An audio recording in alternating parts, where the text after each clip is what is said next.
안녕하십니까. 제품을 비교하고 추천해주는 유레카입니다. 오늘 소개해드릴 제품은 바로 가습기입니다. 이제 밖에 나가보면 어느덧 싸늘한 공기가 느껴지는 계절이 되는 것 같습니다. 그러면서 한 가지 더 느낄 수 있는 것은 바로 피부로 느껴지는 건조감입니다. 제가 피부가 굉장히 건조한 편이라서 더욱 빠르게 느낀 것일지도 모르지만 요즘 들어 손과 입술이 마르더라고요. 밖이 건조하니 실내도 당연히 건조해지고 있겠죠? 그래서 저처럼 건조함에 좀 예민한 분들을 위해 가습기를 소개해드리려 합니다. 보통 가습기는 우리랑 너무 친근한 물건이라 별로 알아볼 필요성을 느끼지 못하고 구매하시는 경우가 많은데요. 사실 가습기야말로 우리의 건강에 직접적으로 연관되며 신중히 나와 맞는 가습기를 잘 선택해야 하는 제품입니다. 지금부터 가습기를 선택할 때 고려해야 할 사항을 설명드리고 그에 맞는 제품 역시 추천해드릴 테니 끝까지 시청하셔서 정보를 얻어가시길 바라겠습니다. 그럼 시작하겠습니다. 우선 가습기는 총 3가지 종류로 나뉘게 됩니다. 초음파식 가습기, 가열식 가습기, 기화식 가습기 이렇게 분류가 되는데요. 우리가 흔히 사용하는 이러한 가습기들이 바로 초음파식 가습기입니다. 초음파식 가습기의 장점은 바로 제일 저렴하고 유지비용이 크게 들지 않는다는 데에 있습니다. 가습기의 유지비용이 뭐지? 라고 생각하실 수도 있는데요. 앞으로 소개해드릴 가열식 가습기에 비해 전력량을 훨씬 적게 먹고 기화식 가습기처럼 필터 교체가 필요하지 않아 유지비용으로는 전기료밖에 들지 않는다는 장점이 있습니다. 반대로 초음파식 가습기의 단점은 바로 세균 번식에 취약하다는 점입니다. 다른 가습기들 역시 세균이 생길 수 있다는 것은 당연하지만 문제는 초음파를 이용하는 방식에 있다고 볼 수 있습니다. 초음파식 가습기의 방식은 초음파를 이용해 물 분자를 쪼갠 다음 쪼개진 분자를 분사함으로 습도를 조절하는 방식입니다. 좀 더 쉽게 말해 외부적인 힘으로 물을 잘게 부수고 그 부서진 작은 물방울들을 공기 중에 뿌리는 형태라고 봐주시면 편할 것 같습니다. 이 방법이 왜 단점이냐라고 하실 수 있는데요.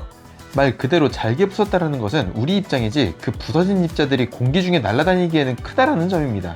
그래서 물의 입자들이 무거워 가습기에서 좀 떨어진 부분까지 가습하기는 쉽지 않고 강하게 작동을 시킨다면 주변이 물로 흥건해지기도 합니다. 그리고 물 분자가 커서 주변 전자기기의 고장 원인이 될 수 있으며 옆에 공기청정기가 있다면 물 분자 안에 석회나 미네랄 등의 물질을 미세먼지로 판단하여 필터에 좋지 않은 영향을 끼치기도 합니다. 또한 그 입자 안에 있는 세균들 역시 물 입자와 같이 주변을 떠다니게 된다는 점입니다. 그만큼 세균 관리를 하기 위해 청소를 해줘야 하는데 주기는 하루에 한 번이 가장 좋으며 적어도 3일에 한 번 정도는 꼭 해야 한다고 말합니다. 그렇게 할 수 있으신 분들은 초음파식 가습기를 사용하셔도 괜찮습니다. 그렇기 때문에 초음파 가습기는 잘 분리가 되고 청소에 용이한 제품들을 사용하시는 게 좋습니다. 두 번째는 가열식 가습기입니다. 가열식 가습기는 대부분 밥통같이 생겼습니다. 이 밥통같이 생긴 스테인리스 통에 물을 담아 끓여서 나온 증기를 이용하여 가습을 하는 방식입니다. 가열식 가습기는 가습을 진행할 때 연기가 잘 보이지 않는 특징이 있는데요. 끓여서 나온 증기가 가습을 하기 때문에 분자가 더욱 미세하기 때문입니다. 그럼 가열식의 장점을 알아보면 석회 등의 성분이 증기에 묻어나오기에는 분자가 매우 미세하다는 것입니다. 그래서 오염물을 포함할 수 없으며 또한 세균 역시 가열을 하기 때문에 그에 대한 걱정을 덜 수 있습니다. 뭐든 장점만 있을 수는 없겠죠? 단점은 바로 소비 전력량과 가격입니다. 어느 정도로 가습하느냐에 따라 소비 전력이 다르겠지만 보통 가열식을 사용한다면 시간당 400W 정도로 보시면 되겠습니다. 보통의 창문형 에어컨의 소비 전력이 600W고 초음파식 가습기의 소비 전력이 20에서 30W인 것을 보면 무시할 수 없는 양이라고 보입니다. 가격 또한 10만원대에서 50만원대 혹은 그 이상까지 다양하게 형성되어 있고 초음파식 가습기보다 비싸다고 볼 수 있습니다. 세 번째는 기화식 가습기입니다. 기화식 가습기의 원리는 아주 간단합니다. 말 그대로 기화작용을 이용하는 것인데 예를 들면 건조한 곳에 빨래를 말리면 습도가 올라가는 현상을 이용하는 것입니다. 가습기 안에 물을 채워 넣으면 기화작용을 시키는 매개체가 젖고 그것을 모터를 통해 바람을 날려 습기를 머금은 공기를 밖으로 내보내는 방식입니다. 이 또한 기화된 분자의 크기는 매우 작기 때문에 세균이 달라붙기 쉽지 않고 필터로도 걸러지게 되는 구조입니다. 장점으로는 전력량도 그리 크지 않으며 세균에 대한 걱정도 덜 수 있다는 점입니다. 다만 단점으로는 필터를 교체해줘야 하기 때문에 주기마다 비용이 들 수 있다는 점과 바람을 이용하여 습기를 날리다 보니 찬바람이 나온다는 느낌이 들 수도 있다는 것입니다. 그리고 구매 비용 역시 비싸다고 느낄 금액으로 형성되어 있습니다.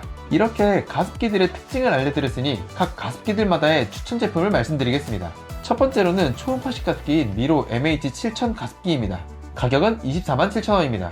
이 미로 가습기의 특징은 바로 습기를 토출하는 곳이 길쭉하다는 점입니다. 전에도 말씀드렸다시피 초음파식 가습기는 입자가 무거워 멀리 가지 못한다는 특징이 있습니다. 그 단점을 상쇄하기 위해 토출구 부분을 길게 빼는 설계를 했고, 입자가 무거워도 위에서 분무가 되기 때문에 다른 초음파식 가습기보다 가습기에서 멀리 있는 부분까지 가습하는 능력이 뛰어나다고 볼 수 있습니다.